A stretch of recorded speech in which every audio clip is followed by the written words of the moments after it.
Okay. How long have you been a principal? This is my 4th year at Eisenhower High School.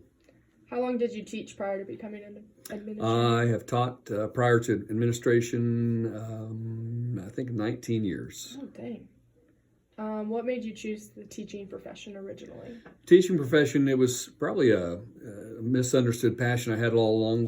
When I first went to school, I was a pre-med major. Thought that was, like many people, thought that was a good thing. But as I was in my first year of college, I was around a lot of education majors and just started, as you start to acclimate to those situations, you realize, I had a pretty good experience in high school, and I liked helping people and being around people, and I thought that was where my talents could maybe go. So I became a secondary education science major, science teacher. So, what advice can you give me to better prepare me for the teaching profession?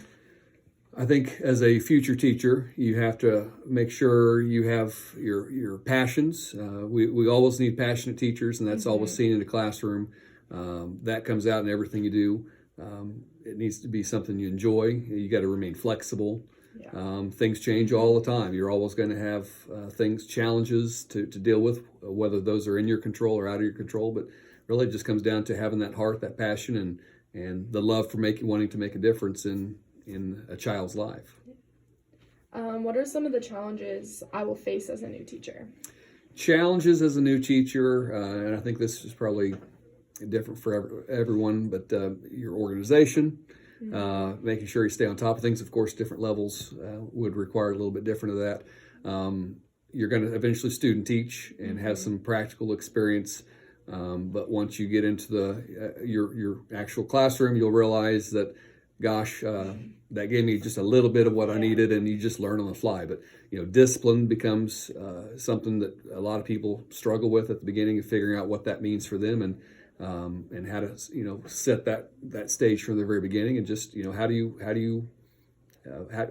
can you do to make whatever subject level or grade level you do engaging and bring kids into that cycle. What are the rewards in teaching? There's a lot of rewards, and some of those rewards in education, really, you don't see those until many, many years later on. After a student graduates, they come back to their elementary teacher or high school teacher and say, hey, maybe I didn't realize it at the time, but you made a difference. But there are a lot of rewards for sure. Just being able to help students through difficult times. There's a number of opportunities that you have as a teacher. You never know when an impact that you're making, just showing that you care, because many students come to the school, and you might be the only friendly face that they have in their life, that the only one that you said hi to them that morning. That made a difference. So I think just those kind of things, keeping that in mind. Do you have any specific examples, like for how you've been rewarded? I'm rewarded quite often. I mean, as administrator now, obviously I'm not in the classroom, but I still see students. In fact, I just had a student that graduated in 2003 from Goddard High School as a teacher, and now she's a social worker. And she mentioned how she appreciated the chemistry class that she's in, and that's the only subjects that she still uses that makes a difference. And just those things that they just kind of come across you. Friends with a variety of former students on Facebook and things like that. So seeing those kind of things and their show of appreciation and things like that, and just the talents that they all have. I think those things don't a lot of times just get shown towards later in the process. What does professionalism mean to you?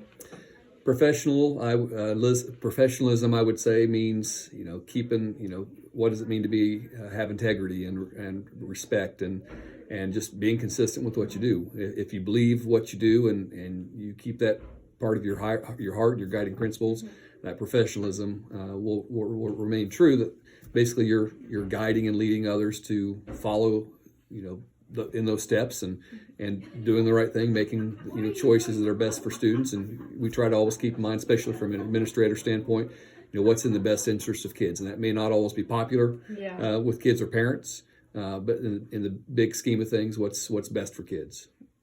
What qualities do you seek in a new teacher? A new teacher, would like to see, being dynamic, that you have an engaging personality, that they can be creative, that they can show the professionalism, that they can have those character traits that they can be models for our students, because our students obviously are going to be benefiting from those traits. And we try to, everyone's different, but we try to, find the best package that will be a good addition to our family. What advice do you have for me for like how I can stand out during my application, interview, and hiring process? Sure. I'd say, do as many things, get as many practical experiences as you can, work at different grade levels, work on those, different lesson plans that show that you have those talents of designing things that can get students involved and show some of those practical experiences.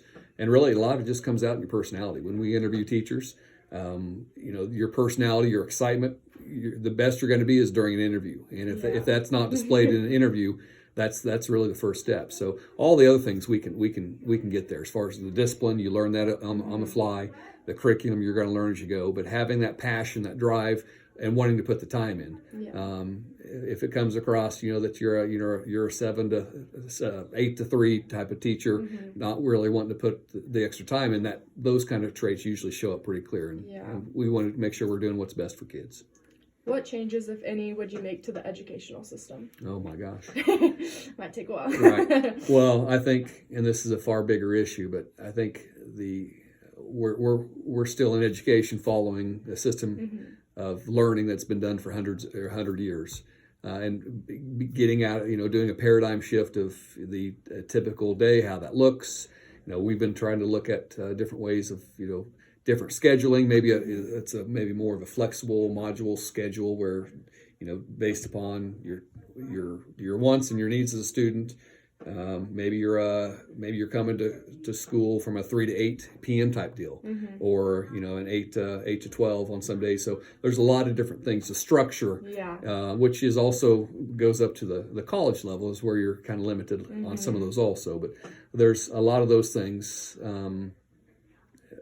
and really the push, is to try to make things as hands-on as possible, especially in STEM fields, which that is fairly natural, but trying to get some of those engaging, those other problem-based type of learning situations across the curriculum. And that's, for some, that's difficult to embrace, especially if you've been in the business for a while. So, if you could choose another career field, would you? I think about that every now and then, and I think this is probably a field that has best suited me. Are there other fields I have an interest in? Possibly. I've continued to think about, medical, and I think any of the ones I've thought about all have related to helping others, whether that's helping others in education or helping others outside of that. But I think that's where some of my passions have always been aligned, is just working with others, helping others, and trying to make a difference there. I would never be a good salesman. To me, that's not very rewarding, but there's others that are. So, are there any comments you wish to add to close this interview? Like I said, I think, education is always looking for the best and brightest, and, whether that means you want to be a second grade teacher or a high school teacher and coach, all those passions come through, and just,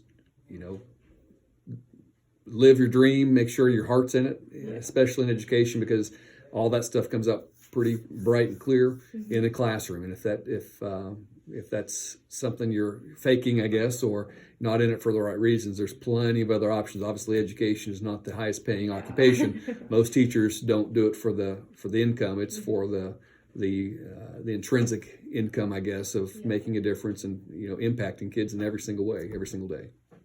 Thank you for your time. You are welcome.